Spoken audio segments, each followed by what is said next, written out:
Hi, everybody. Welcome to Life with Anita podcast. Tonight on the show, I have my sister, my friend, Miss Tina Smith. She is a two-time breast cancer survivor. And today she is going to share her story. She is going to encourage, inspire, and empower. And I'm so glad to have her on the show. So now we are going to bring her on, Miss Tina Smith. Hello, welcome to the show. Hello, thank you for having me. I'm so excited to be here. Now, I had a chance because we were together as models in a domestic violence runway show. And I had a chance to hear your story for the first time, but I felt like your story is very dynamic and very powerful. And I wanted you to share your story with the world and just explain to them what that was like, you finding out, and just what you went through to hopefully have somebody hear your story as their blueprint to, get through it. Absolutely. So, I'm a two-time breast cancer survivor. So I went through this battle two times. I know that's a lot to take in within itself. But going back, I was 23 years old and pregnant with my son. So imagine being 9 months pregnant and you find a lump, and it was the traditional pea size on the right side of my right boob. And so I go to my OB-GYN and I say, hey, I have this here, but the difference between mine and a normal is mine had pain. So she was like, oh, it's just the milk. It's this, they gave me everything up under the sun of what it could be. So I dismissed it initially, thinking, okay, well, they say cancer doesn't hurt and this hurts. So maybe it is because, I'm producing milk, things that. So fast forward, I give birth and we're in the hospital and I try to breastfeed and it felt like my newborn had teeth. It was painful. Mm-hmm. So I brought it to her attention again and she said, oh, it's probably just your milk clotted, warm compress should be fine. Post-op, I mean, not post-op, but, post-delivery, you Mm-hmm. go for your follow-up after you give birth. And then the spot is getting bigger and it's turning purple. Mm-hmm. Again, they dismissed it as it being this, that, and the third. Okay. So trying to continue on with my day, but I'm noticing that my nipple has inverted Mm-hmm. and I can't get through the night because I'm up in the middle of the night. It was a stabbing pain. So I go to the hospital. They continuously dismiss it and say that breast cancer doesn't hurt. Two, I didn't know my family's medical history, so I wasn't familiar with anybody else except at that particular time. I had a maternal aunt who had cancer, and she had cancer young. So Mm-hmm. that was the only background of my family history that I knew at that time. So they were like, well, one, cancer doesn't hurt. Two, you're young. Three, that's only one aunt. Yeah, you don't meet all of the qualifications to get a mammogram. Because keep in mind, I'm 23 years old. So they Mm-hmm. a mammogram. And so they kept giving me, they did a biopsy, they did ultrasounds, all of this, and kept misdiagnosing it. So it got to a point where I couldn't even make it through the day. I'm at work, I'm having to go to the bathroom and take my bra off, trying to find some sense of relief. I started going to every hospital in Dallas County. I started driving out of Dallas County Mm-hmm. into Denton, Texas, Tarrant County, you name. I was driving because I wasn't satisfied with the answer that I'm getting. I'm like, there's something wrong, and everything that they keep telling me is supposed to be the problem. It's supposed to cause mild to moderate pain. Well, remember I said my nipple has inverted, so that meant it went inward. So it no longer was out, it was inward.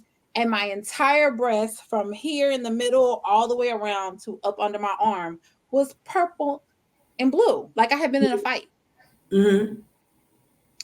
And I wasn't satisfied with the answer that I was getting. So by now, keep in mind, I found the knot when my son was still in my belly. I was 9 months pregnant. So now we're fast forward, we're 6 months in. My son is now 6 months old. So that's how long of the span of time has went by, and I'm still dealing with this issue. So I mean, one night I just made it up in my mind, I'm not leaving this hospital until they give me a satisfactory answer. Mm-hmm. So I had my son in February. So 6 months from that, we're in June.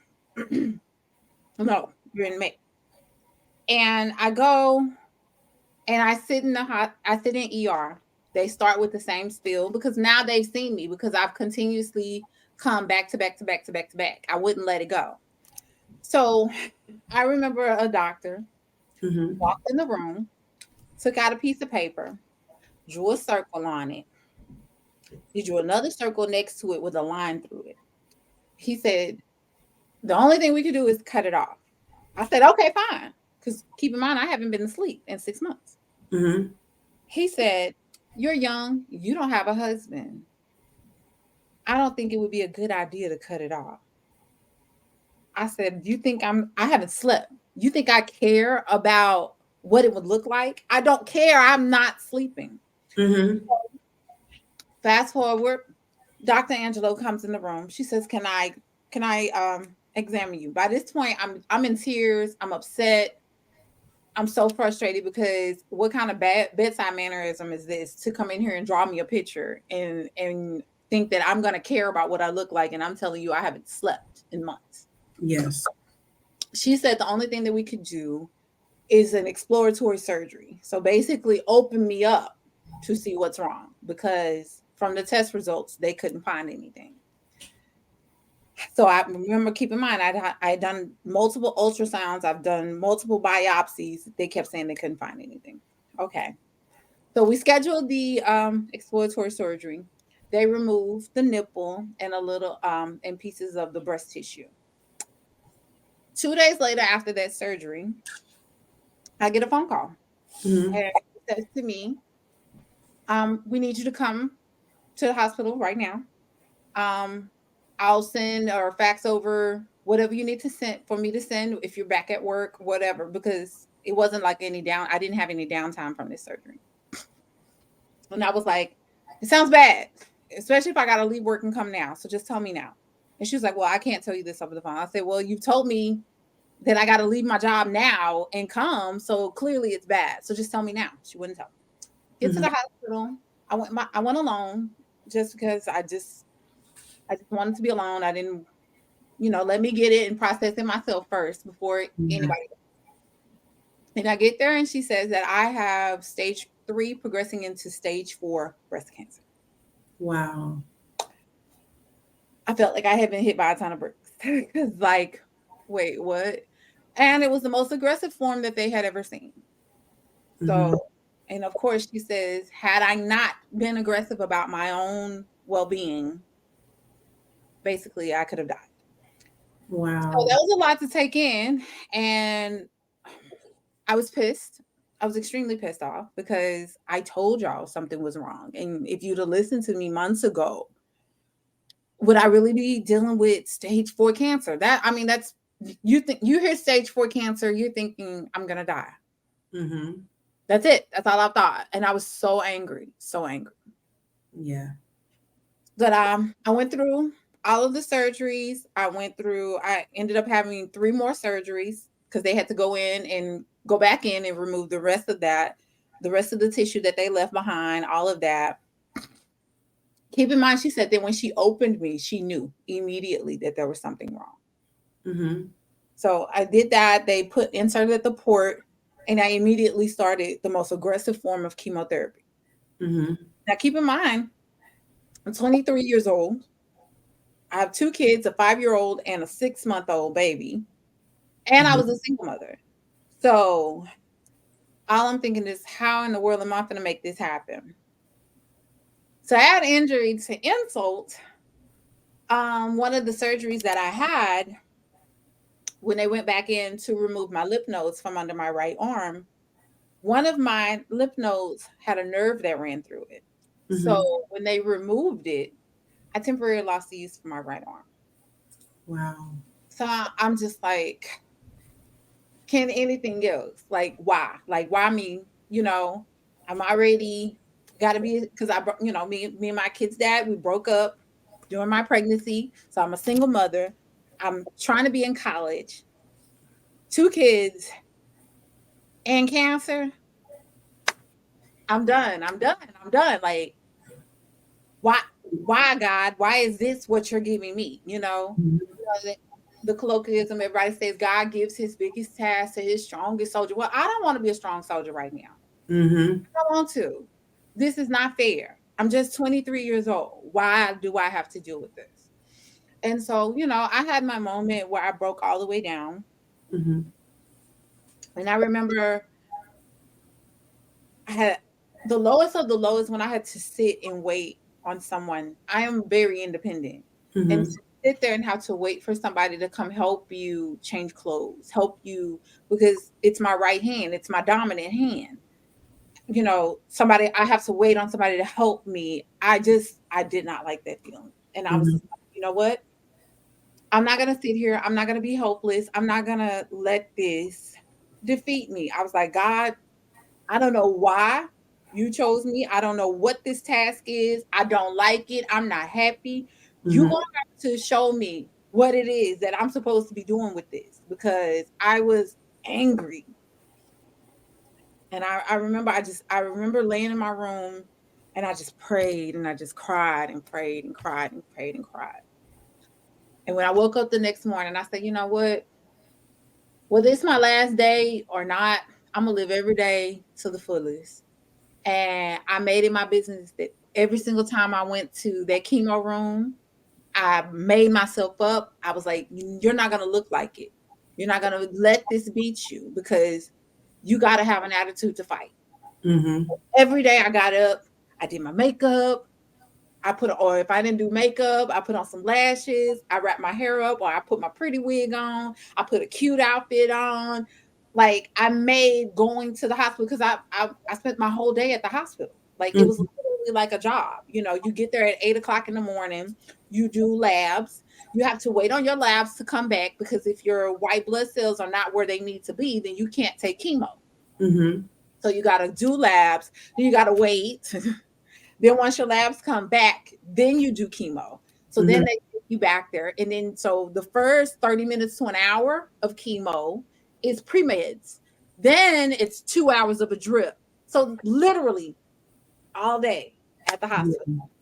And then it's like, once you finish that, by the time you're done with your day of chemo, you're completely wiped. I was like down.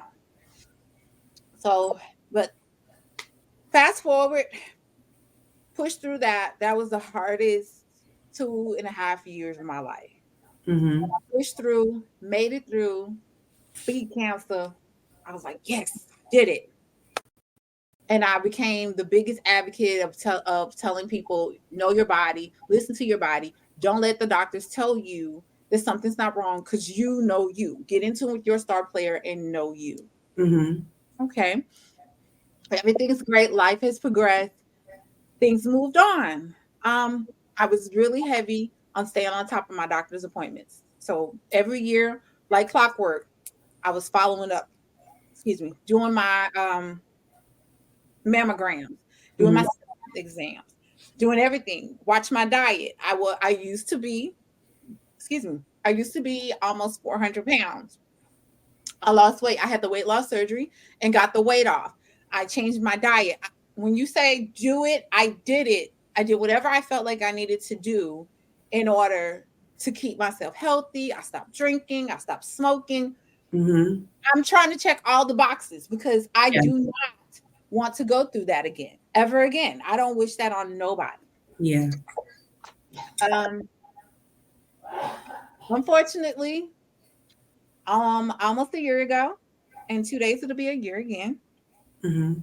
I went for my mammo, my annual mammo, and she said I saw something. I was like, okay, what did you see? Mhm. And she was like, it could be something, could be nothing. We're just gonna double check it. I said, okay, all right. So I was like, you know what? I'm not gonna stress about it. I'm gonna let it roll. She said, I want you to come back. We're gonna take some more pictures. We're gonna do a little more in depth. I'm like, okay. Unfortunately, my cancer came right back in the same space at the Wow. same dot, which is forever a raised spot on the right side of my boob. And Mhm. it's always there. It's always tender. It's been there since the first time. So, you know, but she said it's stage one. So we caught it early. Mhm. What do you want to do? I was like, what do I want to do? Oh, Mhm. cut it off. And she was like, I said, yeah, cut them off. And she said, cut them both off. I said, yes, because what she beat around the bush of saying they saw something on the left, but they're more concerned about the right, is what she, Mhm. and I'm like, cut them both off. Clearly, they don't want to hang out with me anymore. That's fine. Yeah. So on my 40th birthday, I had a double mastectomy. Mhm. I thought, no, that's easier than going through chemo and doing all of that. Yeah. I had no idea that that was going to be a year of healing and back and forth. Because with a double mastectomy, they remove your breast, they remove the breast tissue all the way down to your chest wall. Mhm. Then you have to let that heal. That takes 6 months. After that heals, then they like put like these things in your chest that expand your chest back out. Mhm. That goes on for about another 3 to 6 months. Once you get to the size that you want to be, then they take those out and put the implants in. Mhm. Then you go through a healing with that. That's another 3 to 6 months. So a year and a half of healing. Yeah. It was just like, I thought this was going to be easier than chemo. It Mhm. wasn't. Excuse me. And I'm just like, what did I do wrong? I thought I checked all the boxes. Mhm. I thought I did everything I was supposed to do. And it bothered me. I'm sorry. No, you're okay. It bothered me because I thought I did everything that I was supposed to do right. Mhm. I thought I checked all the boxes. I thought I was eating right, exercising, doing everything to prevent it from coming back. Yeah. But in hindsight, it taught me perseverance. It taught me that I'm stronger than I thought I was. And this time around, instead of hiding myself, because the first time I hid myself, Mhm. I didn't share my story. I didn't talk to people other than the people who I saw at the hospital in the chemo room. That's it. That's all. Those are the only people I ministered to. And Mhm. said, it's a great morning. You can do this. You can fight. That's it. I kept my testimony strictly to the people in that chemo room with me. Mhm. But this time around, I decided to talk to the world Yeah. because I remember I had a quest for knowledge. I wanted to know why this, why that, why all of these things happen, because the pamphlets that they give you, the pamphlets are okay, but they don't cover Mhm. the information we need. You Yes. know, the information for us brown and blacks. It's Mhm. not, it doesn't cover that. It doesn't talk about, when my hair fell out, all of it fell out. But Mhm. when it grew back, it didn't grow back the same. Like I Mhm. have one side of my hair is thinner than the other side. And it will never grow back. Mhm. You know, those things, resources, where to find rides. There's actual ride shares out there that will take you to and from chemo. I used to, after chemo, I would have to sleep in my car in the parking garage at the Mhm. hospital because I was so drugged up that I couldn't function to drive myself home. Oh You God. know, those resources, nobody tells you about them.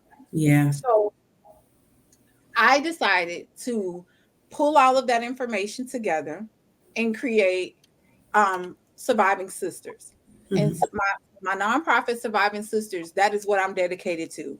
Educating, uplifting, and empowering anybody. It doesn't matter what you're battling, getting you resources that is not otherwise known to the popular, to the community. Mhm. But here I am. I am almost a year post out. again. Hmm. I'm excited. I'm living my best life. I feel like I am. And God has truly kept his hands on me. I am so eternally grateful to be a two-time breast cancer survivor.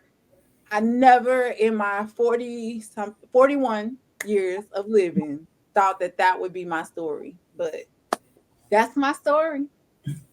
And now, Tina, when I met you, you never would have thought by the energy, the great spirit that you have, and the way you uplifted all of us in one room, who we all have been through different things, but the way you pushed everybody and you became this dynamic leader that was like, listen, y'all, we got this. And we formed a sisterhood in the room in one night like that.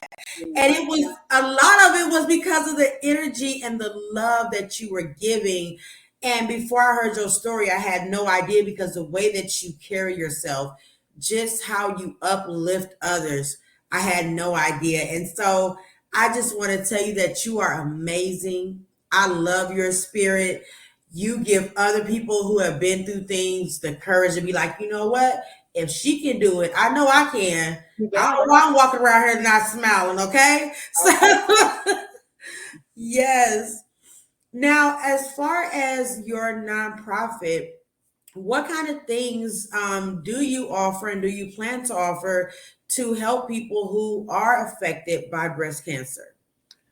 So right now what I do offer is I don't specifically offer that. I would love to get to a point where I could be a one-stop shop, but Mhm. unfortunately, God will prevail and I will expand to be that. But right now, I provide resources. So I connect you with the resources. So I have connections with ladies who do wigs and wig Mhm. cleanings. And, everybody's not comfortable going to the wig shop.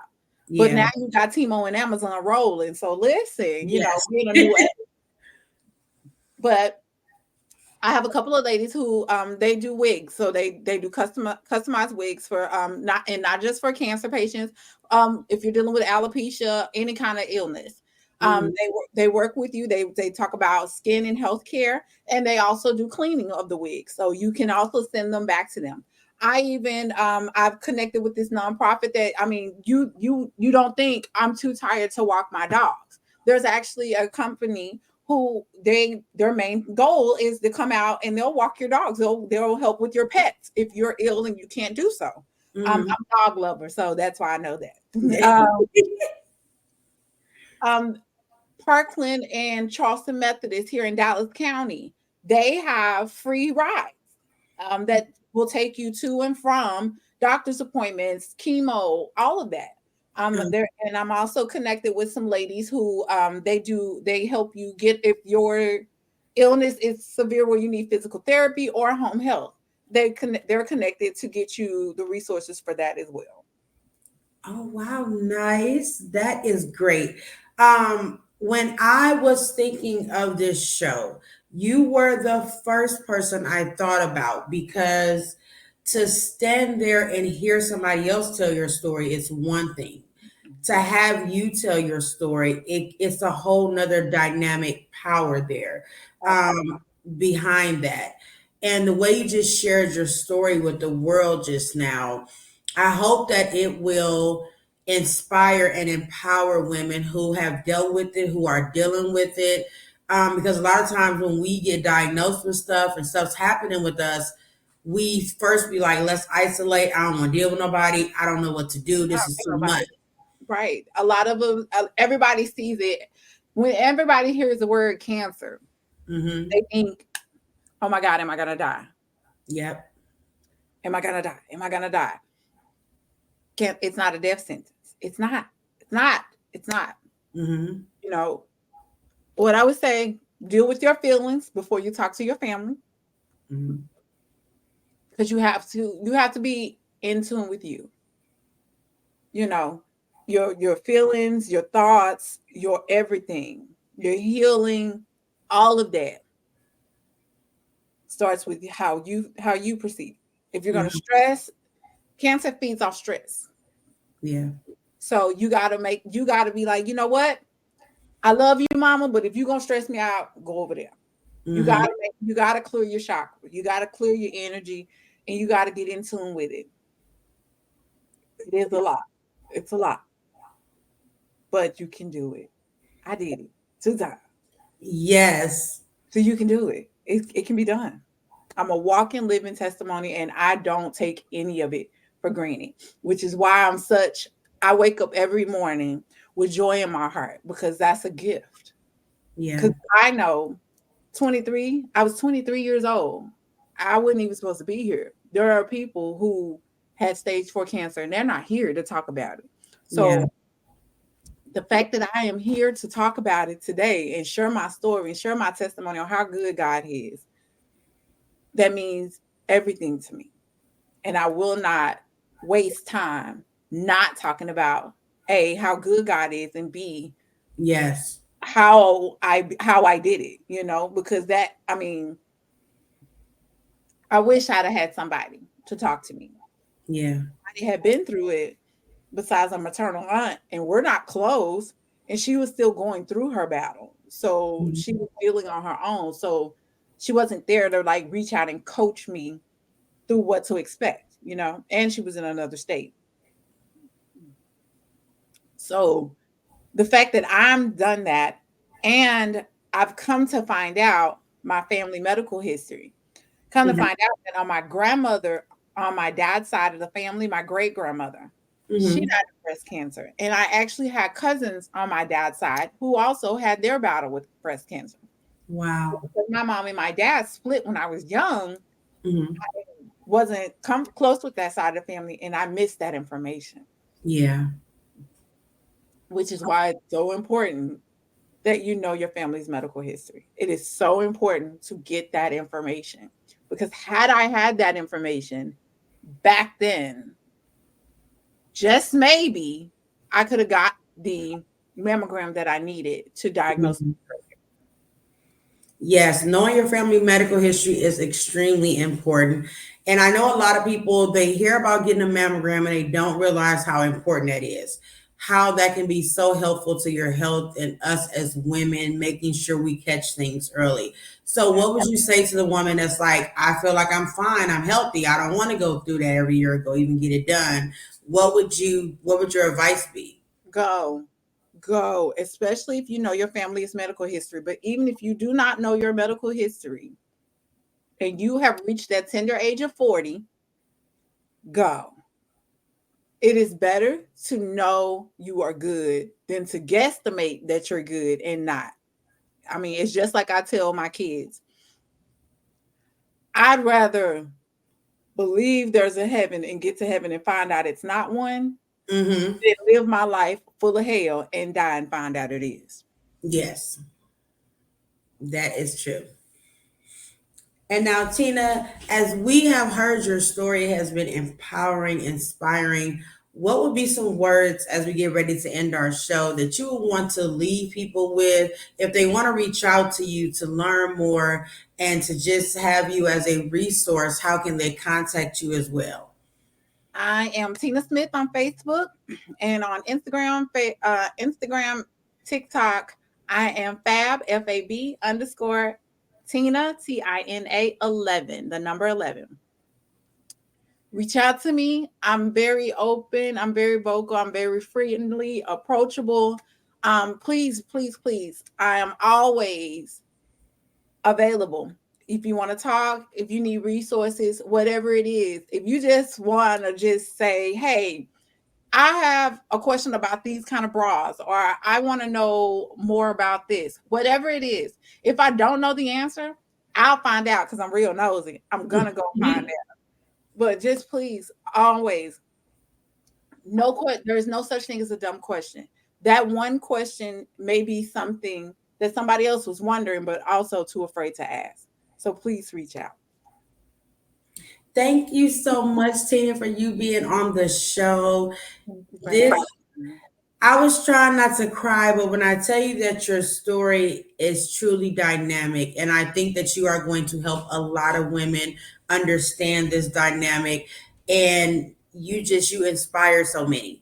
And so I am just grateful that I had a chance to talk to you again, now you my sister, and and I got you in my life. It was amazing the way that you inspired me that night. And ever since then, I was like, oh my God, I'm so glad I met Tina. Thank I'm like, you. oh Lord, she gave me confidence I didn't know I had. Didn't know y'all had it, baby. Y'all brought it. I'm so proud of y'all. Listen, Yes, I live out loud and unapologetically, and that is what I want everybody to do. Get into with their star player, live life unapologetically, because you never know when God is going to call you home. So you don't want to live it with any regrets. yes. Thank you. Thank you for those inspirational words. Thank you, team, for being on this show.